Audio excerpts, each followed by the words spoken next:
semakin besar fixed cost lo ya, semakin susah buat lo pengen bergerak. Dan fakta pahitnya, sistem itu paling suka sama yang namanya itu kelas menengah.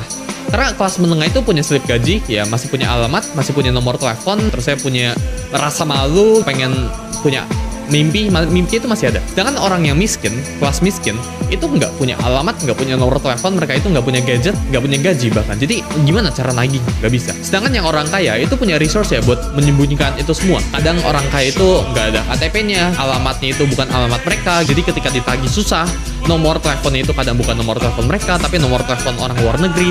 Slip gaji mereka itu dimain-mainin. Misal kalau kalian tahu, beberapa perusahaan itu CEO-nya itu sengaja cuma dibayar $1.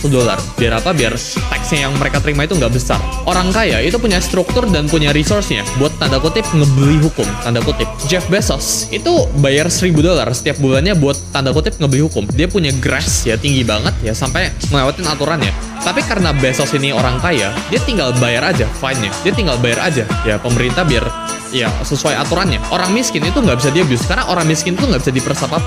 Sedangkan orang yang menengah ya itu bisa di-abuse. Orang yang menengah itu punya gaji yang pas-pasan, ya mereka itu nggak bisa afford buat punya resource yang gila. Mereka nggak punya struktur apa-apa, yang mereka punya itu pas-pasan. Otak mereka itu susah buat mikir jauh, karena ketika mereka mikir jauh, mereka harus mikirin buat besok kayak gimana, buat bulan depan kayak gimana. Otak mereka itu mikirinnya itu from month to month, ya dari paycheck to paycheck.